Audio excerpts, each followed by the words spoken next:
one of the, I would say innovative. I think it's innovative.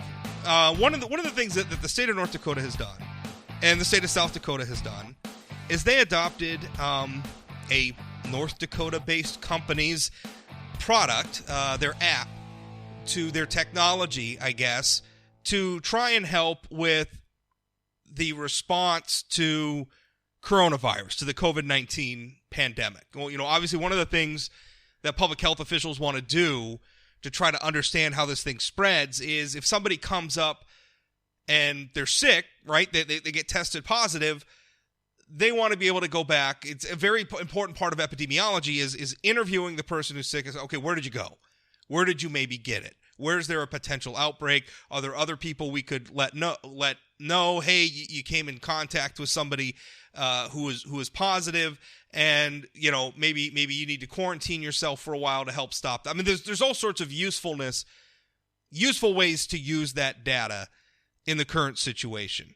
So what I'm talking about is the Fargo-based company called ProudCrowd. They had something that really, and Tim Brookins of ProudCrowd is my guest. Tim, really, you developed this technology for fun, right? I mean, your initial use of it was for Bison football fans to track each other, like to watch everybody traveling to Bison football games out of state. It was kind of a fun thing, and then you thought, hey, maybe this could be repurposed and be useful in the present situation. Am I viewing that right? Generally, yeah, that's about it. It certainly did come. It was initiated, jump-started by the Bison Tracker thing, my 5 minutes of fame every year. What actually happened was the end of March, when it was the world was sort of blowing up. I am friends with Governor Burgum from my Great Plains software days, and I just reached out to him and said, hey, can I help you with anything? And I didn't have any idea. I didn't even know what contact tracing was at the time. And Governor Burgum was like, yes, we need help with something called contact tracing. And so he got me on a call, and, basically this is more common knowledge now, but this is the end of March. And I think Governor Burgum, to his credit, was ahead of the curve on this one. Was he had, understood that it's all about the infection rate and getting the infection rate down. And we were using not in North Dakota, but other states were using stay-at-home orders to sort of bludgeon the infection rate down by not letting anybody get close to each other. But, Governor Burgum recognized that wasn't sustainable over a long period of time. And so we had to find a way to get the infection rate down without stay-at-home orders. So he said, look, I'm all in on contact tracing.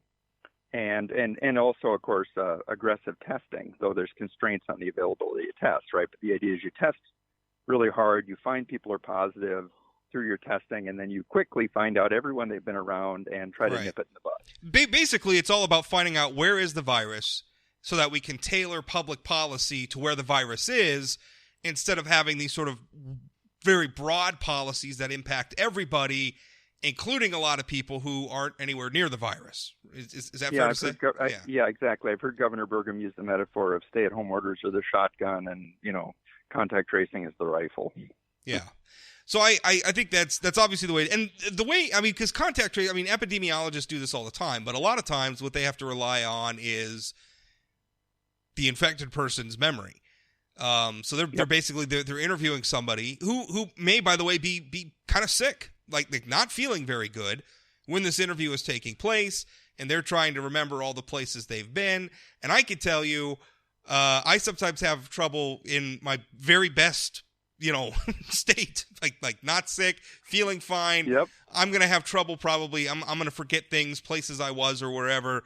Even under the best set of circumstances, I'm going to forget things. Most people are fallible when it comes to that sort of thing. So I guess something like your app, the intent is this will create a sort of diary that you can go back and say, okay, well, this is what the app says. Oh, yeah, that's right. I went to the grocery store, too. I forgot to put that in. Let's just – that's exactly right. Let's back up 1 second and say why is it important to remember where I've been?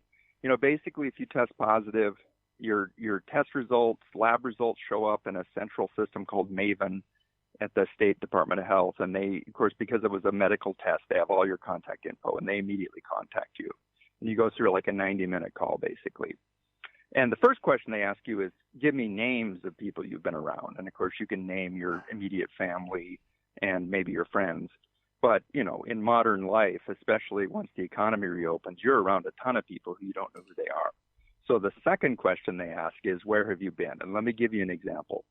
I have very minimal hair needs as a man. I do a number 2 all over. Yeah. Well. So I tend to go to a walk-in haircut place, right? So let's say I go to Cost Cutters to get my hair cut. Right. Well, they just assign me the next available stylist, and I don't know who they are. Maybe I know their first name. I don't even know that half the time. And I get my hair cut and I walk out. Well, if I later test positive for coronavirus, that person was over me for half an hour doing my hair.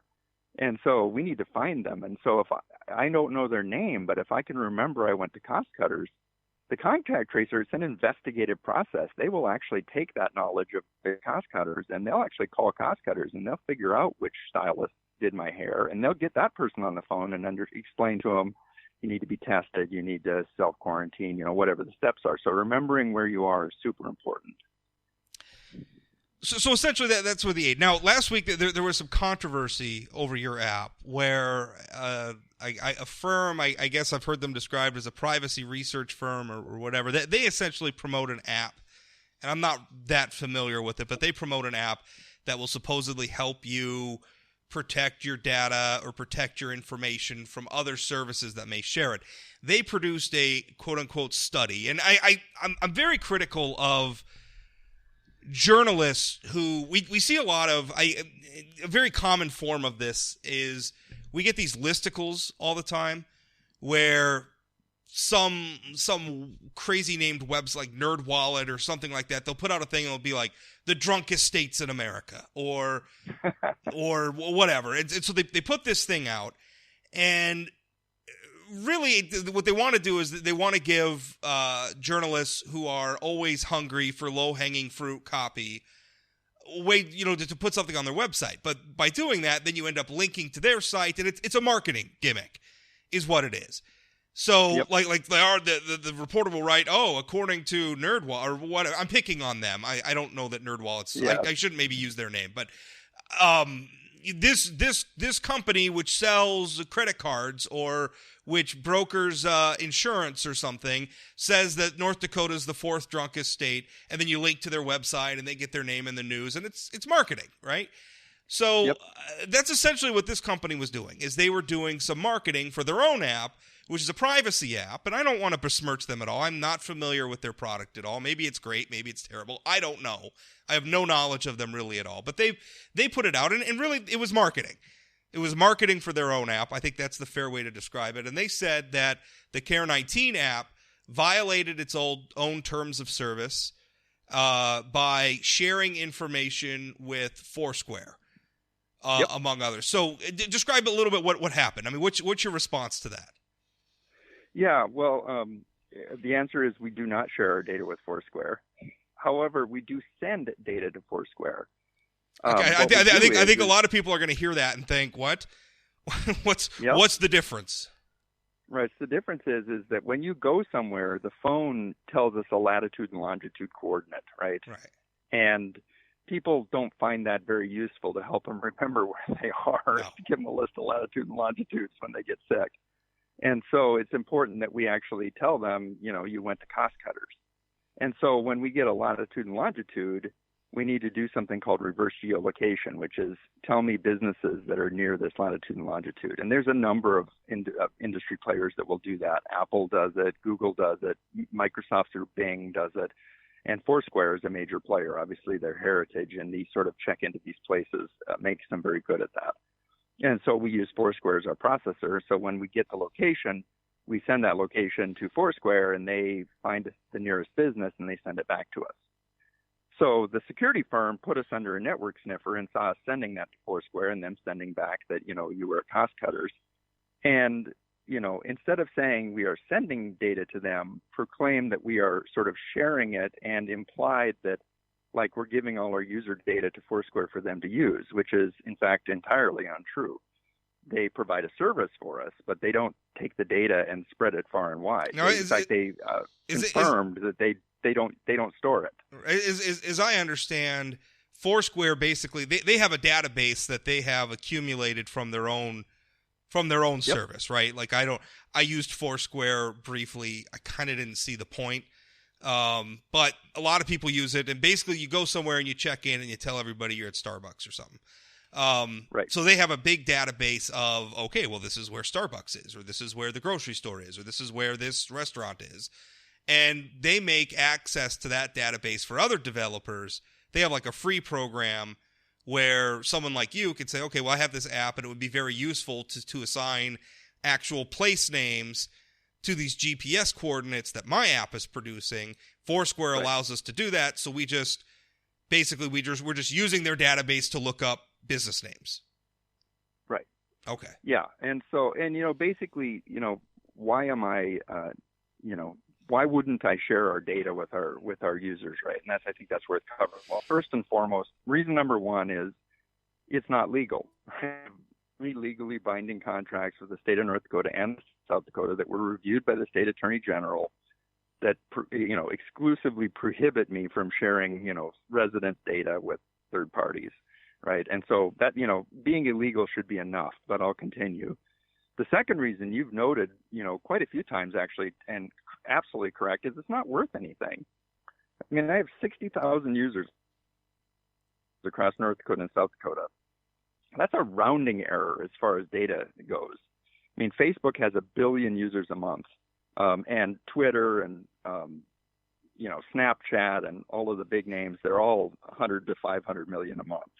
And 60,000 is nothing. And most importantly, I don't have an email address or a name associated with it. All I have is a random number.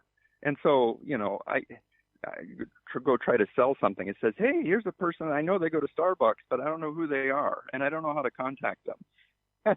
It's worthless, completely worthless from a monetary point of view. And then the third reason, of course, is I've disclosed I'm personal friends with Governor Burgum. Why on God's green earth would I go try to make a buck by selling my users' data and besmirch his political career, right? I mean, it makes no sense, right? I am never going to do that. Well, I mean, from that perspective, you wouldn't be the first friend of a politician who tried to cash in on something if you did that. That set of circumstances, let's say, is not. And again, I don't think you did anything untoward here. It's just there's been plenty of friends of politicians who have tried to cash in one way or the other on the politician. But in this instance, I mean, we're looking. Your contracts with the state are minimal, all right? I think it's about $9,000. I think with the state of North Dakota, similar agreement with South Dakota, just kind of covering the costs of some server space or whatever. But it's interesting to me though, because there's some cognitive dissonance at play, and I always think that this is really interesting with the public, and I usually tap into it because people say all the time, the politicians aren't responsible, look what these bums are doing to us, and then we go out and we reelect most of the incumbents, right? Everybody says they don't like national debt, but they also don't like high taxes, and they also like lots of government programs, so what do we get is low taxes and lots of government programs and a huge national debt. The public wants contradictory things, and I think that's probably on display with the tech industry about as much as it is anywhere else. People love Twitter. People love Facebook. They love getting on there. They love seeing what their friends are up to. They love sharing what they're up to. They like the pictures. They like to, as my personal experience, like to rant at well-meaning political columnists, and so they love all that stuff. They know full well that Facebook and Google and Twitter, everything are tracking them, right? I mean, Google has a file on me. They know everything. They know what a dweeb I am, right? They know that I'm at 2 o'clock in the morning looking up obscure 1950s science fiction, right? So they know this about me. This is all being shared, and yet we continue to use it, and yet there's outrage when we find out something like this, which is really kind of trivial, right? I think, again, I think it's sort of a weird cognitive dissonance where I'm super concerned about privacy, but not so concerned that I'm actually going to stop using the services that are the biggest collectors of our data. But I am going to get outraged by this very small app in North Dakota that's being used for a very specific purpose in relation to a global pandemic. I recommend everyone go few will actually do this, to go place an ad on Facebook, right? You can do it for like $5. You'll only reach 10 people or something, but it's shocking the way you can profile the targets of your ad. By gender, names. By if you're in a relationship, by if you like Starbucks coffee because you do, you follow things, by where you live, by if you own a home or not. Yeah. How the hell does Facebook figure out if you own a home or not? It is not quite as granular as I'd like Steve, who lives on 5th Street, to see this, but almost. I mean, it's almost. Yep. It is that targeted. I mean, you can really, if you want to single out one very specific group of people, you can get there. And the reason you can get there is because Facebook, if you're using Facebook, Facebook knows everything about you. If you're using Google, Google's the same way. They're a little less user-friendly, I think, in my experience. I don't know. I haven't done it in a long time, I guess. But, I mean, this stuff's out there. And again, I'm not saying that means, like, the war is lost, just give up our concerns about privacy. Obviously, that's an ongoing debate to have. But in this particular instance, some of the privacy complaints just seemed a little, especially all the people complaining on Facebook about Care19 violating their privacy. I got kind of a chuckle out of that. Like, well, I think if you're really worried about people getting your privacy, I think you already lost that particular fight if you're on Facebook. Tim, one thing I did want to ask though, the app doesn't have very high. I have not used your app. I don't know why I haven't. I guess I just haven't downloaded it. But one thing I've noticed is that a lot of the reviews are saying it's just not very accurate. They're saying that they go back through and the places that are named aren't there, or that the app's not recording places that they've been. What's going on with that? Good question. I'd love to answer that. So first and foremost, it should take about 3 months to build an app of this complexity. And again, back up to the end of March when this all started, right? This was the days where there were the curve projections where, there was always a margin of error, but on the top side, it basically, had floods of people and, hospitals overflowing and people dying in the streets, right? So it was kind of a scary time. So, there was a great urgency to try to do whatever we could as quick as we could. And we built the app in 10 days and shipped it. And yeah, version 1 wasn't good. I mean, we did what we could, but we, basically it's called launch and learn. And we had testers, but not as many as we needed. But as soon as you get it out in the wild, you find all these environmental things where some person lives halfway between 2 cell phone towers and their phone keeps switching between each tower. And every time it switches, your perceived position moves a little bit, and we actually think you actually moved and went somewhere. And we record a visit incorrect, right? So, it was definitely a learning experience. Now, the app is actually a lot better now over the last, basically, I think, 6 weeks, 7 weeks. We're now in version 3 on iPhone and almost on version 3 on Android, and made a ton of progress. The thing is still, though, remaining is that it's still a hard problem, and we've not done a good job of explaining to people what their expectations should be. Because the thing is the way we get the position from the phone is typically it uses a bunch of sensors. And when you drive somewhere and you stop in the parking lot, that's not enough by itself because it might think you're at a red light. But when you get out and start walking, the phone actually has a step counter in it for your Fitbit support, basically. And when it notices that you've been driving, you stop, and then you start walking, that's an immediate indication that you've actually arrived somewhere. And it grabs the location right there, and it's usually in the parking lot. And there's these scenarios where I go to a strip mall, and I park in front of store A because that's where the best parking spot was. And then I walk 3 stores down and actually go into store B. Yeah. Well, we get our location in front of store A, and we call Foursquare, and it returns store A is the closest store to there, and we say store A. And then the user gets, upset saying, no, that's wrong. Your app is buggy. It said I went to store A, but I really went to store B. And it's been a challenge to sort of present that to users. Now, in our latest version, we're actually now presenting that sort of thing with a question mark after the name to try to imply that we're taking our best guess, and we do get it right a fair amount of times, but it's not perfect, nor will it ever be perfect. So it should be thought of sort of as a curated list where you should check it once in a while. And we make it really easy to switch to business, but it has a bit of a imperfectness to it because of that. Well, and it can still be useful as a memory aid, where if heaven forbid you do get sick and you're in a position of having to speak with the state official about all the places you've been, you should be able to look back in the history, and if it says, oh, you were at the grocery store when really you were at the pet store next door, you can say, well, why is it saying at the grocery store? Oh, that's right, I went to the pet store that's next door. Like, it could still be useful in that context. Have right. you? I mean, sorry, go ahead. We actually learn as well. So if we get it wrong and you switch it, the next time you go into that area, we'll guess the place you switched it to. Sure. And so, we actually will improve over time as you use the app as well. How useful has this been to the state? I mean, are they using the data, the state of North Dakota, state of South Dakota? I mean, is this? Have you heard back from them? Is this of use to them? Yeah, I spend a fair amount of time talking to them. The state of South Dakota has had a handful of cases, though in many of the cases, it's a case where the person, this is an interesting psychology, they start getting sick and they're concerned, and then they load the app. And it turns out, they load the app the day before they test positive, and the app didn't do a lot for them, and so there's been a fair number of those cases.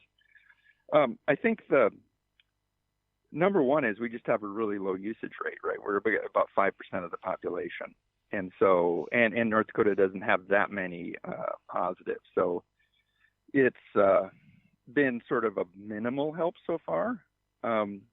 But I always say it's a personal choice, and a lot of the users that reach out to me, even for support when the app's not working to them, they're almost always sort of, I really enjoy the app. It sort of gives them a sense of comfort that if they do get sick, they're sort of prepared.